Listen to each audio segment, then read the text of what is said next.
faire un tout petit rappel de cours sur ce chapitre. Premièrement, définition d'effort normal. Alors, la résultante des forces normales dans une section est appelée effort normal et il est noté par grand M, X étant l'action générale de la barre, alors la barre, le barreau, une tige ou bien un poteau. Alors, l'effort normal est déterminé par ce qu'on appelle la méthode des sections, la méthode d'écoute. Alors, on effectue par la pensée une section, une coupe fictive sur une barre, un barreau, un poteau, une tige. Et cette section va partager la barre en deux parties et va faire apparaître l'effort interne, M, l'effort normal, ou bien l'effort de cohésion.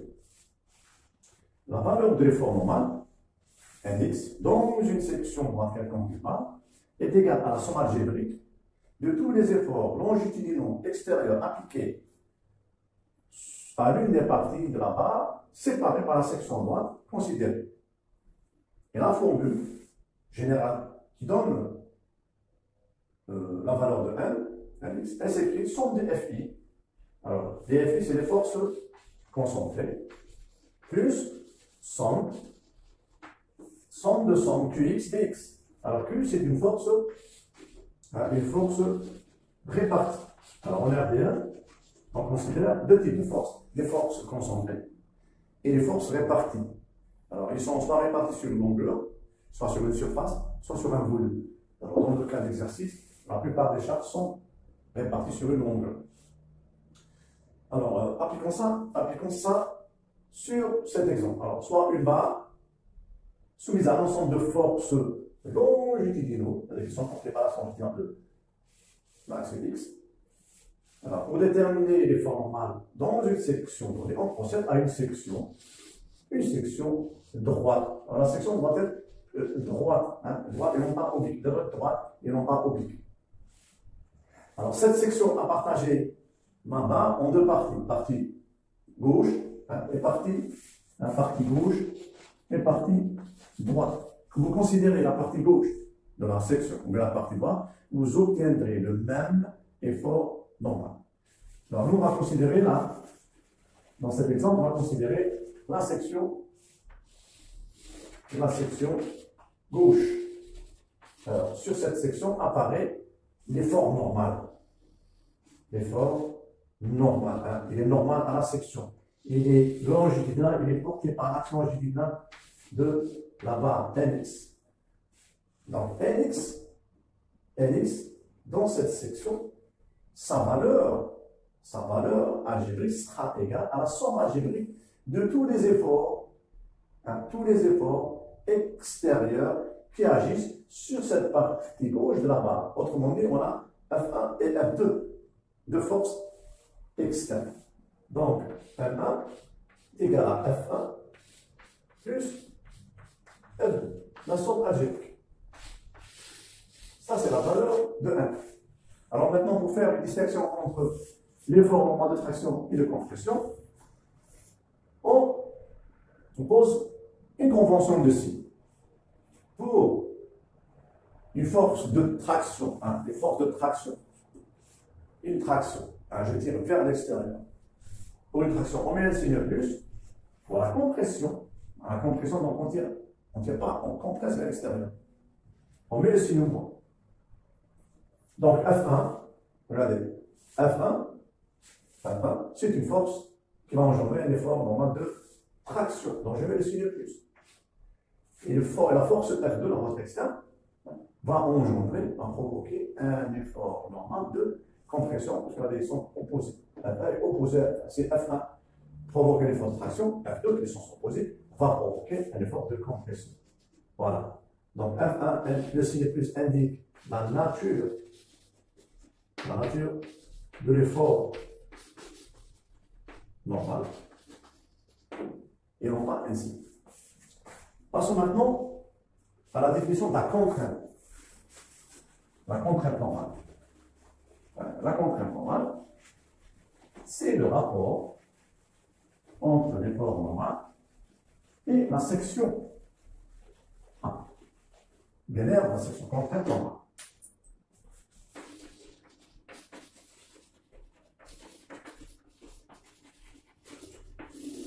La contrainte normale est notée par sigma. Elle s'écrit nx sur A.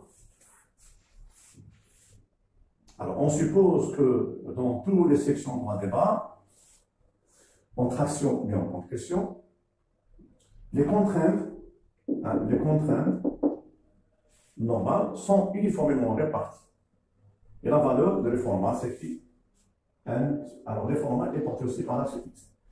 Les dimensions, c'est des newtons sur des millimètres carrés ou bien des mégapascales.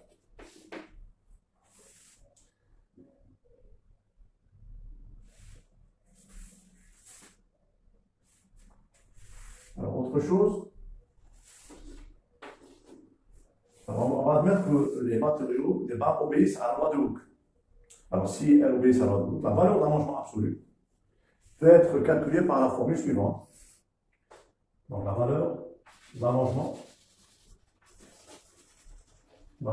absolu. Alors, delta L s'écrit NL sur E. Delta L est un allongement absolu de la barre. N, c'est l'effort normal. N, c'est la longueur de la barre. Donc, N, longueur de la barre. A, c'est l'aire de la section. E, c'est le module d'élasticité longitudinal. Appelé aussi module de l'eau.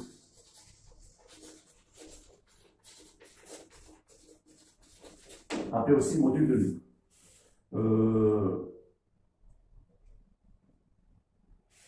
Je vais vous donner quelques valeurs de ce module.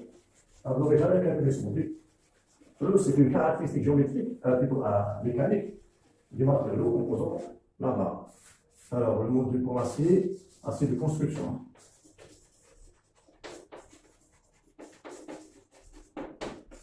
Elle varie entre 20 000 à 22 000 newtons par millimètre carré. Vous avez aussi décanewtons. Excusez, décanewtons par millimètre carré. Vous avez aussi le bois. Alors, pour le bois, son module d'élasticité varie entre 1000 à 2000 décanewtons par millimètre carré. Vous avez aussi le béton. Alors, le béton, il varie pas. C'est 2000 décanewtons par millimètre carré. Alors, dans le cas général, c'est-à-dire dans le cas où vous avez un c'est le cas, ça c'est le cas où N est constant, N est constant, A est constant et E est constant. Dans le cas où, alors vous avez N, X, A et E, variables. Variables, vous avez différentes efforts normales, différentes sections et différents matériaux. Alors dans ce cas, la variation de la longueur absolue, elle s'écrit sans les NIX, LI sur EI, AI varie de 1 à 1. Là, ça veut dire que vous avez des matériaux différents, des sections différentes et des efforts normaux qui sont constants, mais différents le long de la barre. Dernière chose qu'on va voir dans ce rappel de cours, c'est le dimensionnement. Donc le but de tout ça, ce n'est pas uniquement de déterminer les efforts internes, mais de dimensionner l'élément de la construction, la barre. Alors pour ça, on pose ce qu'on appelle la condition de résistance. La condition de résistance. Donc si on veut que notre barre, donc condition de résistance. Condition de résistance. Donc la barre sollicitée à une traction, compression, doit pouvoir résister en toute sécurité. Donc la barre doit résister en toute sécurité. Et la condition de résistance à la traction ou à la compression s'écrit sigma inférieur ou égal à sigma bar. Sigma bar étant appelé contrainte admissible. Contrainte admissible. Et cette contrainte admissible, elle est égale à la contrainte d'élasticité sur S coefficient de sécurité. Donc ça, c'est la limite élastique.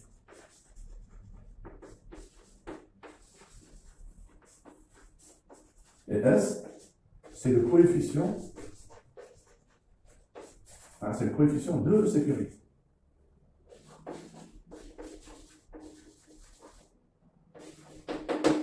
Alors, il varie entre 2 et 5 pour la suite. Il varie entre, donc S, varie entre 2 à 5 pour la suite. Qui vient pour la suite.